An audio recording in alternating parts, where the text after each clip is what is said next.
Alright, let's do a project overview. Obviously, this is a sidecar, and this is a motorcycle. We're going to join the two. This is my Harley Street 500 that you saw me upgrade to a 750 motor over the last spring. So it's now got about 52 horsepower at the wheels, maybe 55 if I'm really lucky. And this is the sidecar. It's called the Rocket model. The frame is stamped in a bunch of places with the name Apollo. So I would assume that this is an Apollo sidecar. I bought it online from Red Wolf Sidecars. They're an importer in Oklahoma. This same model of sidecar is very ubiquitous on eBay, coming out of Ukraine. They're usually about $2,000, $2,500 maybe. The Red Wolf had them listed at $2,500, but had them on sale for $1,850. So I bought it at that price. It's pretty decent. So it arrived in a crate. They shipped it to the nearest depot. They didn't ship it quite all the way to work, but yeah. Came with this weird tire. It's a knobby off-road tire. It is literally off-road. I've been through all the markings on the side. It is not DOT approved, but anybody that's been following me for a long time knows that I put a new set of tires on my Harley, and I have the original tires still. So this is the original front tire. It's a little bit bald, but it's not that bald yet. And I'm gonna put it on the sidecar. The only reason it's not on there already is for one, this axle is like, you know, a half a millimeter smaller. These bearings are a half a millimeter smaller or something. The axle won't slide through it, and it's like 2 inches thicker than the center of that one. So I need to get a lathe and make a longer axle for this thing. So it's really just a bar. It's got a thick section in the middle, and then it's turned down to the size of the bearing for here, and then that threads on, and same thing here, it goes through there. And let me get back here. And I haven't put the nut on this side because, you know, this is just temporary while I get the thing mounted to the bike. As you can see, the thing came with the crappiest hardware on earth. There's a couple other people who have put these on Harley Street 500 750s. One of the guys said he spent about $300 on new hardware to replace all this crappy hardware. Myself, I'll probably spray it down with WD-40 to prevent rust, and I will. You want sugar in your tea? No. So I will spray this down with WD-40 to prevent rust or some other protectant, and just rock it for the time being. It came without this bolted in, so it was just kind of flopping around here. So as you can see, it's, well, can you see? Yeah, down here. It scratched the paint off while it was in shipping because they didn't bother to bolt it on. I don't know why they didn't bother to bolt it on. Not like it sticks down a whole lot more, it's an inch lower, but whatever. If I can find the original shocks that I pulled off either my Harley or my Indian, which are both, you know, exactly like this but chrome, I'll swap them in place of this if they're the right length. I think I may even have an air shock around here somewhere from a project where I was thinking about putting air shocks on one of my bikes, so that would be even cooler. Then I could really adjust the height. I don't have the key on me, but this sidecar has a trunk back here. I've got it balanced on a plastic speaker and stuff right there. You can see these mounts right here and here. Yeah, so this is the fender in this big box right here. I've just got it under the front because this thing is so poorly balanced. So this headlight, as you can see, it's crooked. And if we peer down inside, let's see if I can get that shot. It's really poorly mounted. It's no surprise it's crooked. A lot of this is just, it's like it was rushed needlessly. So anyways, this headlight's gonna come out of here. It's not even a headlight. I mean, there's nothing in front of the bulb, so it's not a proper headlight. I have this Eagle Lights that I just pulled out of the Indian when I did the 7-inch upgrade. It's significantly bigger than this one, but I think if I take the chrome ring off of here and I bring it in from behind, this opening is probably about the right size. So we'll see if that fits. If it doesn't, I may just expand the opening a little bit and make it fit.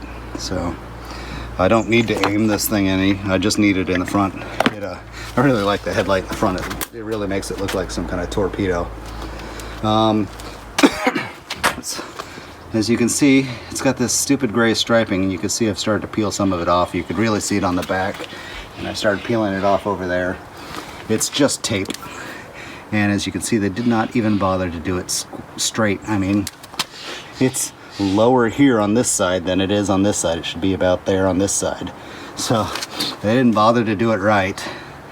And honestly, it looks like eyelashes coming off that headlight. So I want it gone. But yeah, the curve of this is going to match the curve of that, all gloss black. I think these are going to match each other quite well. So I think this is the perfect sidecar for this bike. Next complaint. Look at these washers on these bolts for the windshield. The ones underneath are just as bad. The windshield wasn't attached when I got it. When this thing gets bolted down square to the body, the windshield is gonna kind of lean forward like that. So I'm probably gonna cut these bars off and re-weld them, because I kind of want the windshield to lean back like that. Looks more sleek. Will put up less drag. I also don't know that I like how high it is off the deck here, so I may trim these down and bring the windshield all the way down. The hardware for this is just barely tight. One of these had fallen off in shipping, and they're rusting already too. But I can't really complain there, because the Harley windshield hardware did the exact same thing inside of 6 months. So there's no room to complain about that. So yeah, can't wait to get this wheel on there, and I'll have a matching wheel on the side of the bike. This is the reflective rim tape that I put on years back. When a headlight hits that in the dark, it pops like it's neon. It's amazing. I'll just put some on the wheels on this bike. You probably saw it during the engine swap. I had pink stuff on there, pink rim tape, because my girlfriend was riding it last season, or trying to ride it last season, and then I took it off when I went back to me. So here's the mounting hardware. This is called the Universal Mounting Kit. So these parts bolt around the frame tubes, and you can adjust how big the frame tubes are, and then it leaves you with that. These parts get bolted into the sidecar like that, so that's easy enough. There's a couple of different options for the front ones, and I think there's 3 in the back, so there's 2 up front. I'm probably going to end up using both of those up front. As you can see, I've got four of these. They're nice and adjustable. They're like tie rod ends for steering. And this hardware is pretty crap too. Like, they put the lock washer on the wrong side, and this castle nut, it's not a bolt with a hole in it, so you can't put a cotter pin through it without actually drilling it. And I don't think that these bolts are long enough to actually put a cotter pin through the bolt anyway, so I'd need longer bolts. Anyways, I'm going to get it all bolted up, figure out the positioning and everything, and I'll go back through and put cotter pins through just about everything. In fact, for this axle in the back, I'm thinking I'm going to drill a hole straight down through the frame here and run a bolt, or run a peg all the way through and put a cotter pin on the bottom of it, so the axle can never spin and undo the bolt back here. Because when it's turning forward, it's going to be tightening this bolt. But if the bearings ever lock up, it would turn forward and unlock that bolt, I believe. So I need to keep it from ever being able to do that. This isn't tight still. This bolt here for the swing arm, that's not tight yet. So everything came loose, or came untightened, not tightened yet. The body is held on with four bolts Those will probably be ones that I actually take out and upgrade before putting any human being inside the sidecar. All of the welds on this thing look like they were done with a stick welder. That is, you know, the nicest thing I can say about the welding on this sidecar. It all looks really, really crap. But I will, you know, there's two things. One is I'm just going to keep an eye on all these welds and watch for cracks every trip. I'll get out and then check them all for cracks. And you know, if the welds do fail me, this is all just square steel and rectangular steel. I could just measure it all and I could recreate this whole sidecar myself. I mean, there's not much to this frame. It's very simple. See, here's the bolts. At least they use nylocks. So, but yeah, there's 6 bolts that hold the body of the sidecar, which is the part that I wouldn't be able to create. So they hold the body of the sidecar to the frame. The frame I can totally recreate. So yeah, let's see. I think that's everything. So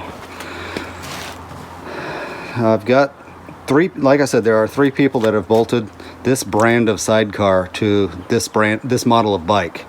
So I've got pictures from all of them. One of them did a pretty detailed blog on the Street 500 750 forum online, so I can follow his blog. He pretty well understood the geometry of everything. There's a certain position where the back tire has to be ahead of the rear tire, so I'll get that right. And I may take the body off just so that I can work with the frame easier. I think he did. And then there's one lady that sent me great pictures of her install, and she had hers professionally installed, so I can just see where they attached it to the sidecar and where they attached it to the bike and reproduce that. And then it's just a matter of getting the alignment right. So looking forward to getting this done and taking my dog for a ride. Alright, I'm going to start tightening bolts all over the frame. Since I'm not changing the tire, I don't have a new axle, so I'm not changing the tire anytime soon. I'm going to torque it down. I got this socket. I have no idea what size it is, but it's fit all kinds of different things. So I tried all the sockets I do have. I've got a 36, it's way too big. I've got a 1 1/8, it's too small. I got 1 1/4. It'll work, but it's too large. So it's like 1 3/16 or something. But this one, which I'm pretty sure is metric, fits. All the writing on it's gone, so I don't know. I think I found this one at the junkyard one day, years ago. So it fits this. It's probably metric, which means this nut is probably metric. Okay, so that's as tight as I can get that.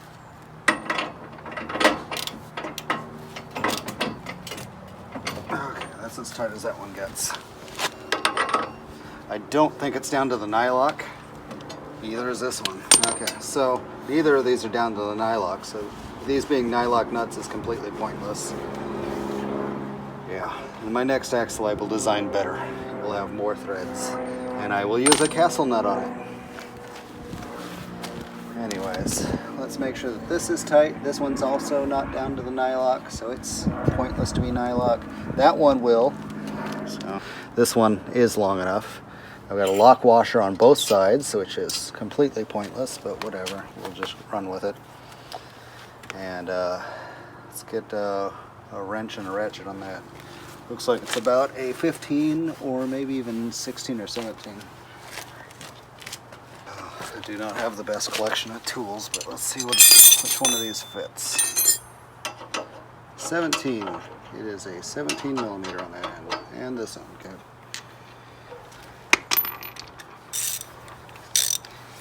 All right.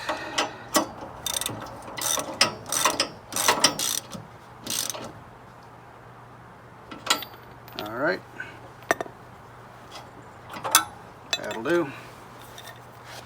And of course this one's much bigger up here. So 18. No. Hopefully it's 19. I got plenty of 19s. 18. Yes, yes it is. And I even have a gear wrench. It's one of the few gear wrenches I haven't lost over the years.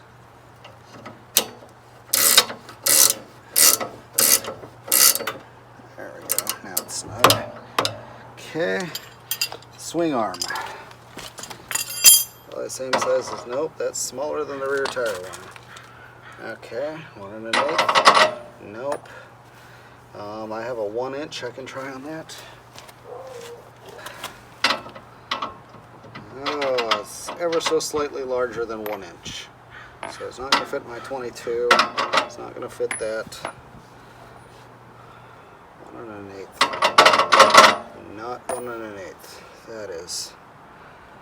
I hate metric. Oh, look, I found a metric wrench. Interesting. It's got one on each side. One nut. That's so goofy. So the thing's got to be like a 26 millimeter because that's just slightly over 1 inch.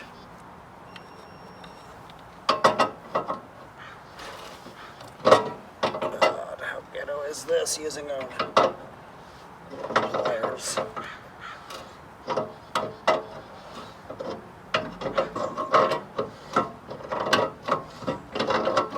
At least it went down to the nylon this time.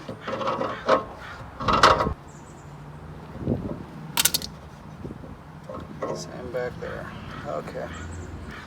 Okay, it's got a lock washer and it's got a nylock nut, and they're both tightened down into the nylock, so that will do. Alright, next up we get the measuring tape. So from what I read online from the Smitty guy that posted in the forum with his, the center of this axle needs to be 10 to 12 inches in front of the center of that axle. And I need to set up my bike, stand it up on a bike jack, so I'm going to do that now. Alright, let's do a little walk around again. Toss my windshield back the way I want it. Anyways, so bolts are tightened on the swing arm and the axle and the shock. So everything else is welded aside from the body, and the body's tightened down. So anyways, I've got from the edge of this frame to the bike's frame is about 11 inches. What I was reading online, Smitty originally said 12 inches apart, and then he went back and revised his and made them closer together, so I'm going with 11 inches. Next up, this axle needs to be 10 to 12 inches in front of that axle. I went with 11. I split the difference, mostly to make up for measuring error because I didn't do a real good job of measuring that. And then I did my best to square the two up to each other. So I suddenly realized that I have jack stands and they make a much better stand for the sidecar than a single speaker in one spot. So I saw pictures from Smitty where he was using that on one of the bikes he did. It's a brilliant idea, so that's what I'm doing here. I'm going to have to take this saddlebag off because it's going to be blocking my access to one of the mounts. Goes up here and comes, that's my upper rear. Lower rear, at one point he did to the frame here, or here, so that's what I'm going to try and do for now. He later on came up with something that comes straight across to here, but my sidecar's up higher than that, so I don't see how that's going to work for me. But this will give me a pretty straight shot. So we'll go with that. We'll see if that works. Alright guys, I'm going to do my best to not block the camera, but I'm probably going to block the camera a whole lot. Anyways, I'm going to start mounting the mounts on the frame first. So I know I want one up here, and I know I want one as low as I can get it down here. So we'll go with that. And that'll be the front ones. Alright, this will be my first attempt at putting one of these on. Goes on like that. There we go. It's just the right size for my frame. How cool is that? And we've got this other piece that curves around the frame as well. And then the cap.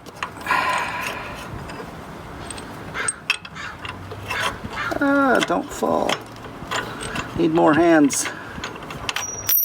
Yep. I'll get that in afterwards, I guess. Yep. Let's grab another one. Okay, so there we go. I'm gonna tighten this until they snug up.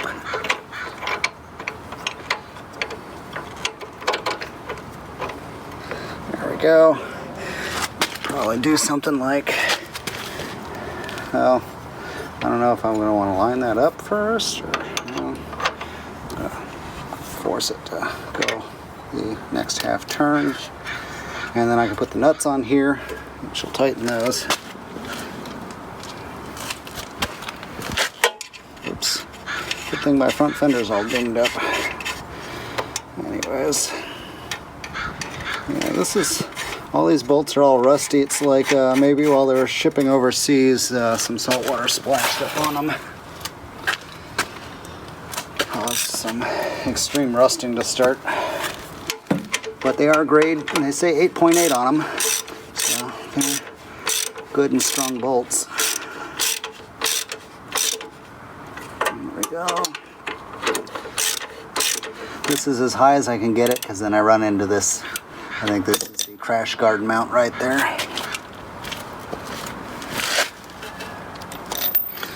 My bike is kind of wiggly on the motorcycle jack. Bottom of it's not exactly square, so try not to knock it over.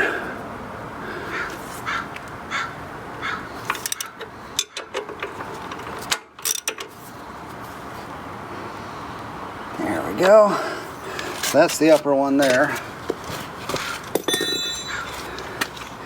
And I will put this one in here for this. Ta-da! Oops. Alright.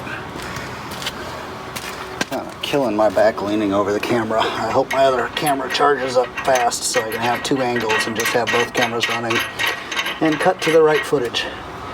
Alright, I will need to remember to torque that up, but yeah. And then, you know, honestly, my distance between the two is probably going to be set by the minimum length of a lot of these. Yeah, they're going to be a lot farther apart than this. Anyways.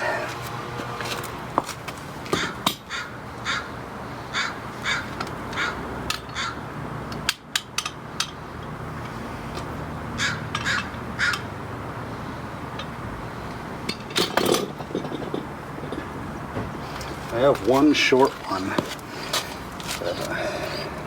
Kind of wish I had a bunch of short ones if I wanted the two vehicles this close together. Yep, this is as short as this one can get. It's bottomed out. That's about the right length. Sadly, that's the only short one I've got, and like this one's going to be even shorter, so not going to work. What I'm going to do now is jack up the bike into the air. Yeah, that works, but is it too close together now?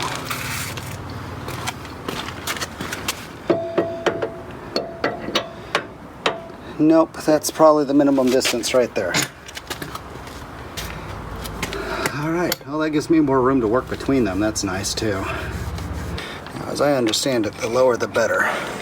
So if I can get it down here on this curve, I think that would be best. Actually, this is in the way up here anyways, so I've got to do it down here on the curve.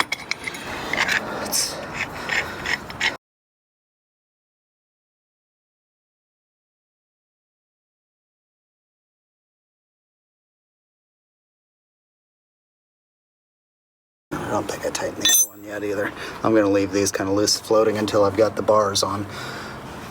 So the farther back one's going to go to this, the farther forward one's going to go to this. That makes sense because, you know, the frame leans forward, so you want the, you don't need them crisscrossing. Now this lower one is going to have to be this shorter one.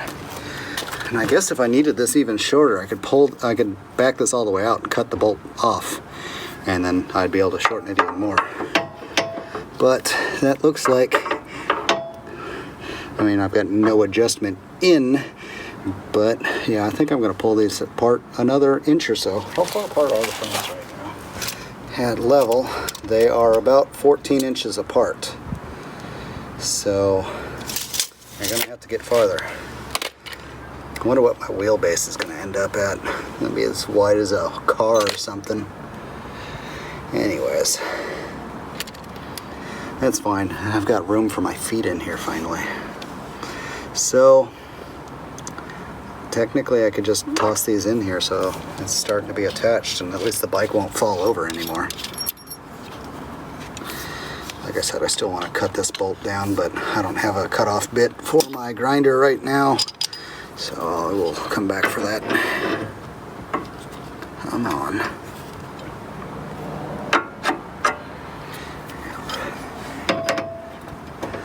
Ever so slightly too wide. Brilliant, guys.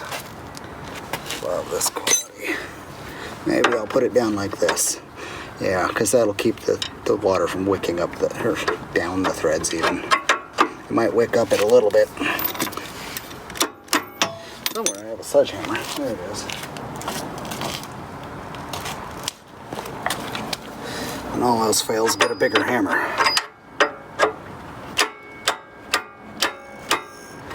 Come on.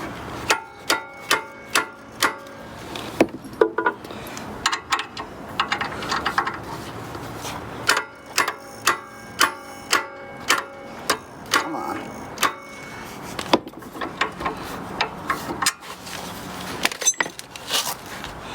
Almost there. Couple more taps.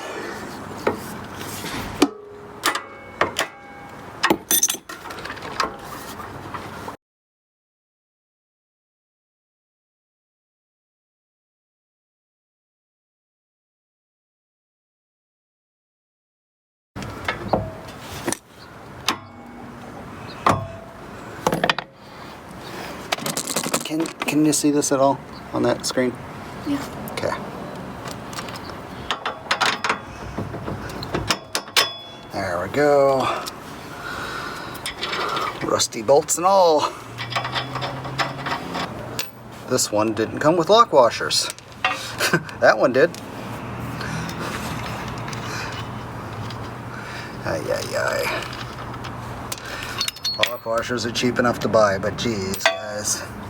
It's like these washers being 4 sizes too large. Come on, guys.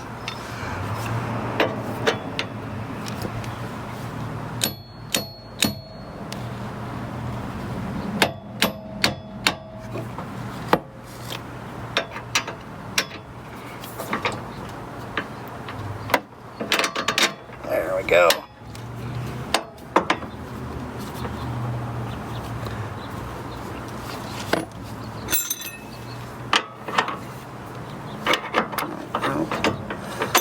That's the right angle.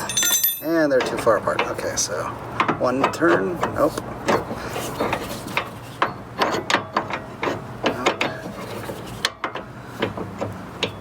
And 2 more.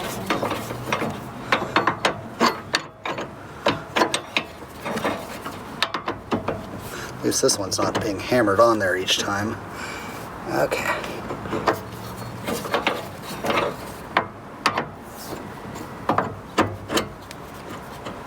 There we go. I want another revolution. Nope. Ta-da! She's in.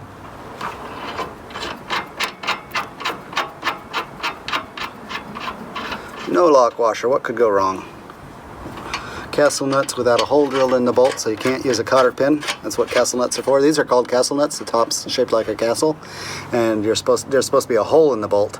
You run a cotter pin through one side of the castle, out the other side through that hole in the bolt, and then the bolt can't turn. Yeah. So no matter how much this engine vibrates and the thing rattles down the road, they can't unscrew themselves. Do you have the hole there? No, there is no hole in these bolts. In fact, they're pretty well, yeah, they're about the right length, but bigger than, I think they're 19s. Anyways, yeah, I'm just gonna snug these up a little bit, And then I will be able to move to the mounting the back end, which probably be a bit harder. Alright guys, we're going to cut it right here. We've got the front mounts done. Next we're going to move on to the rear mounts, which requires some fabrication and some welding and cutting and yeah, fabrication. So this is already 30 minutes long. I've got 40 more minutes of video after, you know, doing all my video editing. So we'll call it here. Come back in a few days and I'll post the rest of the video. I just don't want to post a video that's over 1 hour long of just fabrication. I don't think that most of my viewers will appreciate that. And if you do, just, you know, watch these back to back when I get the other one out. Thanks for watching. Like and subscribe. Leave comments. Tell me how I'm going to kill myself, because yeah, this is pretty hokey here. And a little disclaimer. I don't know what I'm doing, and this is not a how-to guide. Don't try this at home.